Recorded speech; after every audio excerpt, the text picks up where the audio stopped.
On fait genre, on s'est rencontrés dans la rue, tout ça. Vas-y. Par surprise.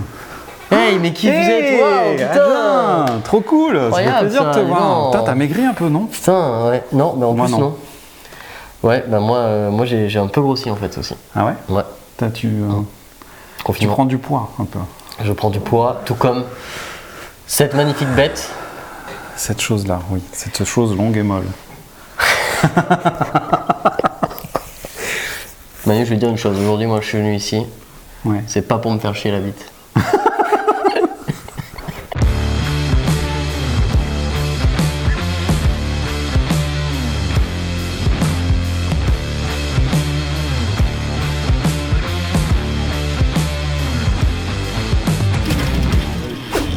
Salut les geeks lumineux. Hey les geeks lumineux, comment ils vont? Adeline, je suis super heureux de faire cette vidéo avec toi. Ouais, moi aussi, c'est cool. Parce que ça fait... en fait, on a déjà fait des vidéos ensemble, mais jamais comme ça, tous les deux en face. C'est vrai qu'on a toujours fait en différé. Ouais. Ouais. Genre, je fais mes trucs, je te les envoie, tu me fais ton blabla, tout ça, on échange nos blabla. C'est vrai. Les échanges de blabla. Et là, ben, on a eu la bonne idée, grâce à Nikon. Quelle idée, merci Nikon. De vous présenter en avant-première ce qu'il y a là. Ouais, et là, pour le coup, c'est assez chouette. Moi personnellement, du coup, c'est un truc que j'attendais depuis longtemps. Moi, j'aime bien Nikon, leur côté pionnier. Ouais. Tu vois, le truc où en fait, il y a toujours des surprises qui sont assez inattendues. Je le répète pour ceux qui n'auraient pas vu les précédentes vidéos. Tout à fait, mais le premier appareil photo réflexe qui filme. La vidéo, c'était un Nikon. Ouais. C'était un Nikon. Voilà. 2008, quelques mois avant le 5D Mark II, il était limité en 720p, mais c'était le premier appareil photo qui filmait avec un grand capteur. Après, il aura fallu attendre le D800, donc carrément 4 ans plus tard, je crois, le D800, ouais. Avec déjà un système d'enregistrement externe. Ce qui était cool, c'est que Nikon a toujours le premier à ce système d'enregistrer la meilleure qualité en externe. Et alors là, le truc qui est nouveau, on leur dit. On leur dit maintenant, je pense. J'avais fait une vidéo sur le fait d'enregistrer du ProRes RAW, donc du 444 12 bits, ouais. avec un RAW qui reste un RAW compressé, sur l'Atomos Ninja 5. Et là, un roulement de tambour. Tu le fais toi. Donc là, maintenant, on peut enregistrer du Blackmagic RAW. Du B-RAW, ouais, le Blackmagic RAW qui est donc le concurrent du ProRes RAW. Alors, peut-être remettre un tout petit peu les choses dans le contexte. Ouais. C'est un peu la guerre des codecs. C'est un peu la guerre des codecs. Je vais inviter les gens à lire ton article. Oui, c'est vrai que j'ai écrit un article dans l'excellent magazine Movie. Ouais. Et l'article résume absolument tout ce qu'il faut savoir dessus, en fait, parce que finalement, c'est pas si compliqué que ça à comprendre. C'est juste qu'effectivement, on est un peu dans la guerre des codecs. Alors, on est dans la guerre des codecs et on est aussi dans la guerre des workflows de post-production, de qui aura le meilleur rapport qualité. En fait, finalement, c'est du qualité-prix, mais globalement, c'est du qualité-temps, en fait. Et du coup, en fait, Blackmagic, ils sont quand même pas mauvais dans le domaine, on va dire. Voilà. On va en parler. Ils sont même plutôt très bons. Ils sont très forts. Donc c'est vrai que pour ceux qui ne savent pas, les codecs principaux, l'Apple ProRes s'est imposé depuis bientôt 12-13 ans, je crois, un truc comme ça. Ah ouais, le ProRes. Comme étant un codec absolument incontournable, puisqu'on le retrouve dans pas mal de caméras. Ouais, c'est un des trucs les plus universels, entre guillemets. Mais à la base, c'est un codec de post-production. C'est-à-dire que c'est un codec qui a été créé par Apple pour pouvoir livrer des fichiers et travailler avec un codec qui propose une qualité de compression qui est vraiment très chouette, un poids de fichier qui reste relativement modéré, mais qui ne fout pas les machines à genoux. Non, c'est ça, c'est un bon fichier d'uniformisation pour tout le monde en fait, c'est un fichier à plat quoi. Donc ça a été concurrencé par le DNX côté Avid. Aujourd'hui, sur beaucoup d'enregistreurs, y compris les Atomos et sur Blackmagic, sur le Video Assist, on peut choisir entre du ProRes et du DNX.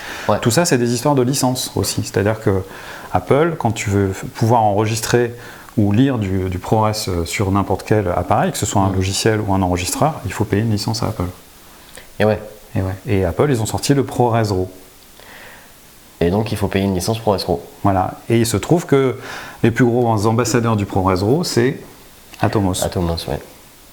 Et du coup, c'est la guerre des codecs, parce que monsieur le patron d'Atomos et le monsieur le patron de Blackmagic, ils sont pas hyper copains. Non, pas trop. Voilà. Il y a une petite rivalité.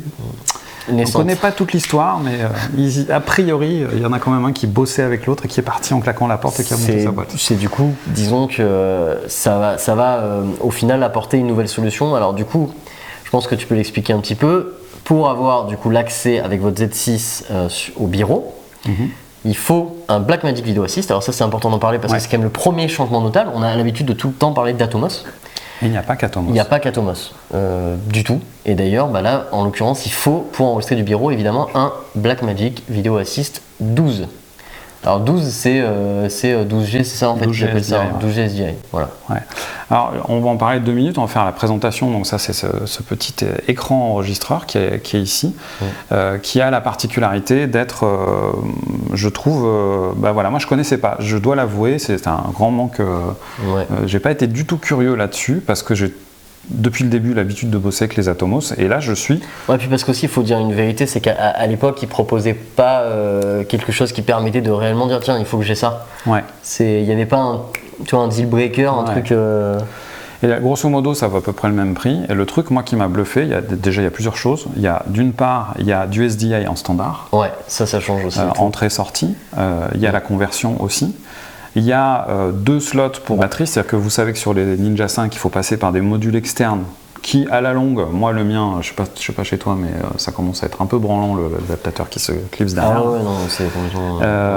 Et ici aussi, la grosse différence, c'est qu'on peut enregistrer soit sur carte SD, soit, comme je l'ai fait ici, sur un enregistreur type SSD externe. USB-C quoi. En USB-C. Comme sur une Pocket. On branche n'importe quoi. Et j'ai été même assez bluffé, c'est qu'il n'y a pas de. Bien entendu, si on met des cartes SD qui sont trop anciennes, on ne va pas pouvoir enregistrer tout ce qu'on veut, mais sur des cartes, moi c'est des SDXC2 je crois, qui ont déjà 2 ans, ça marche très bien. Donc voilà. Donc après à voir aussi avec les débits et tout ça, mais moi j'ai enregistré du 3:1. Ce qui est le meilleur débit, quoi, c'est celui qui est moins compressé. Une carte qui a 2 ans, voilà, c'est cool. Ouais, non, franchement, ça c'est de la folie. Hein. Honnêtement, ça c'est de la folie par rapport à un autre truc. Puis moi, il y a quand même un autre truc que je tiens à dire. C'est globalement, de ce que j'en ai vu là, je l'ai un peu pris en main tout à l'heure, rien de bien extraordinaire, mais quand même, c'est que ça me paraît moins cheapos que Atomos. Alors après c'est très personnel, mais moi je suis d'accord avec toi, ça semble plus costaud. Ouais. Il y a beaucoup plus de points d'accroche aussi. En fait, le truc le terme que ça m'évoque, c'est ça paraît juste plus professionnel. En fait. C'est ça. Et après, moi, j'ai vraiment apprécié aussi la qualité d'affichage sur tout ce qui est outils de mesure, tout ce qui est waveform, oscillo, vectorscope et ainsi de suite.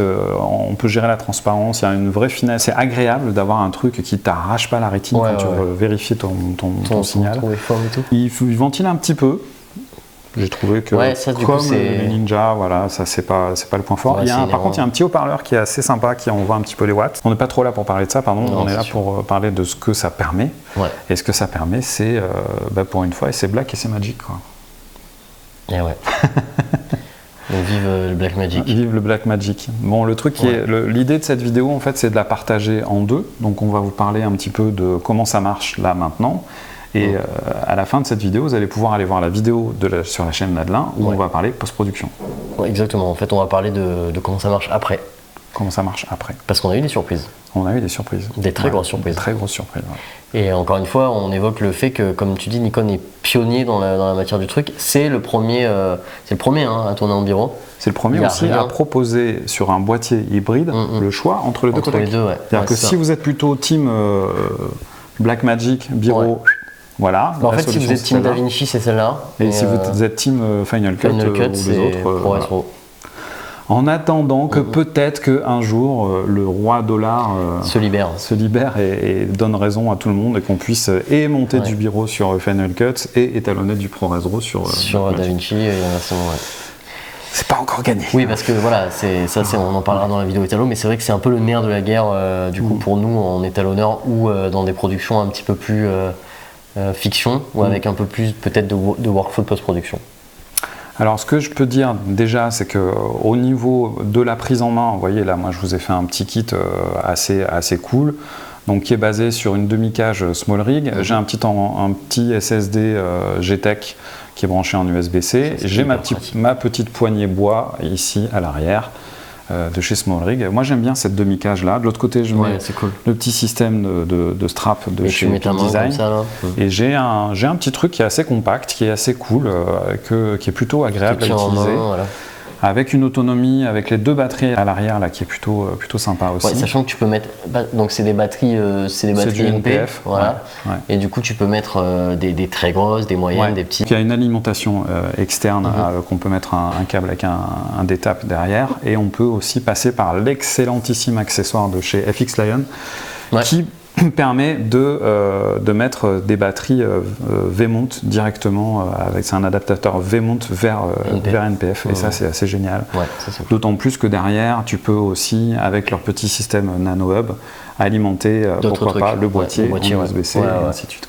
Ça vous permet de faire des setups de guerre, par exemple typiquement une configuration où tu vas tourner longtemps et où vraiment tu vas pas t'arrêter, ça peut être vraiment intéressant. Moi, je le dis direct, le truc que je trouve très sexy, donc vous savez combien je suis attaché à la compacité des caméras et à l'idée que je puisse avoir une qualité, entre guillemets, cinéma, dans un truc qui rentre dans un sac à dos. Et là, c'est vrai qu'on rentre dans une ère où de plus en plus, on a des caméras qui sont hyper compactes, avec des fonctionnalités de ouf, avec une colorimétrie de ouf, une dynamique de ouf, une définition de ouf, pour un rapport qualité-prix qui est... ouf aussi. C'est hyper intéressant. En fait, la formule, du coup, on a ce grand capteur qui est cool. Derrière, on a maintenant des formats qui sont les mêmes que ce qu'on va retrouver dans des grandes caméras, on va dire. Tu vois, en fait, c'est ça qui change tout. Et du coup, il y a effectivement ce côté où on va pouvoir exploiter et sortir des images qui sont pas du tout, dont on s'attendrait pas du tout venant d'un boîtier. Pour clôturer cette vidéo, on va lancer le petit film que j'ai tourné avec la merveilleuse Isabelle Desmazières, comédienne chère à mon cœur, magnifique, qui s'est incarnée dans une espèce de fée Morgane absolument génialissime au bord d'un lac. Voilà. Et j'ai fait un petit montage, une petite musique sympa, tout ça. On va regarder tout ça, puis après, je vous donne rendez-vous directement sur la chaîne d'Adelin pour parler de la post-production. Et de ce qu'apporte un peu ce bureau.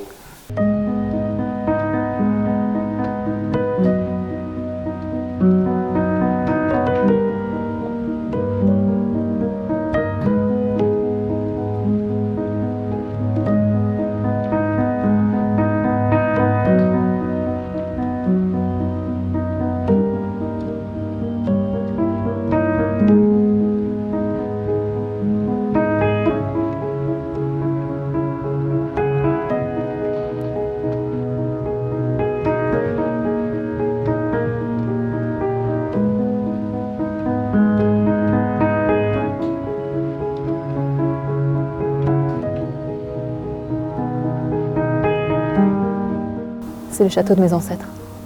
Mon père, mon arrière-grand-père. Il se pourrait que je sois liée à la légende d'Arthur, oui. Mais c'est un secret. La légende voudrait que le Graal ne soit pas un objet.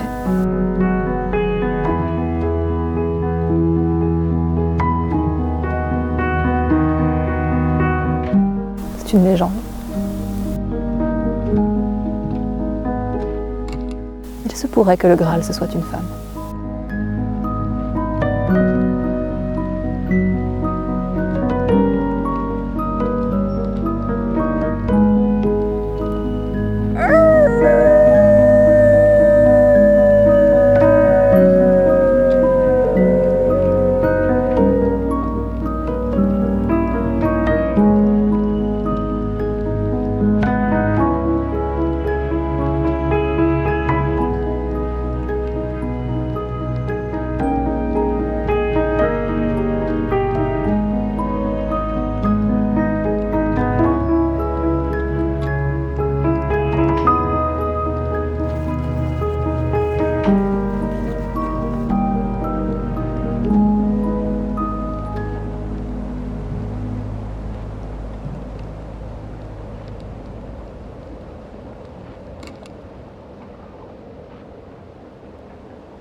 Donc les geeks lumineux, si vous avez tout compris, vous voyez donc là le résultat de ce qui sort de cette caméra, donc ce Z6 II avec l'enregistreur Video Assist 12G de chez Blackmagic en biro.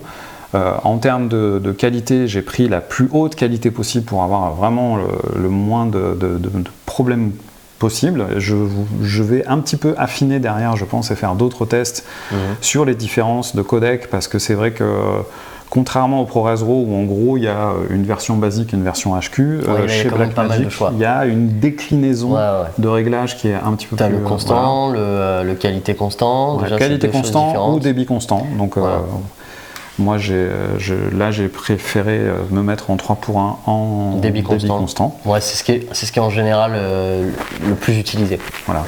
Donc on a quand même des poids de fichiers qui sont de l'ordre de 1 giga égale 4 minutes. Donc c'est bon, voilà, 32 gigas, ça fait 8 minutes. Ouais, ça peut commencer à faire des gros fichiers. Après, on reste sur un truc acceptable. Ça va, hein, c'est pas non plus, voilà, c'est ok. On remplit pas du disque, quoi. C'est ok, franchement. On n'est pas au téra de l'heure, quoi. Non, c'est ok. Il faut voir. Bien, merci d'avoir regardé cette première vidéo, cette première partie. Vraiment, je vous invite à regarder la suite sur la chaîne d'Adelin. Bien entendu, comme d'habitude, hein, on like, on partage, tout ça. On met la cloche surtout, on s'abonne et on met la cloche. Et on met la cloche. On met 2 fois la cloche. On mettait une petite fois la cloche. Et on s'abonne à la chaîne d'Adelin. Et on se réabonne et on remet la cloche. Voilà. Et on fait un bisou à François. Et on embrasse François. Master. Salut les geeks lumineux. Ciao.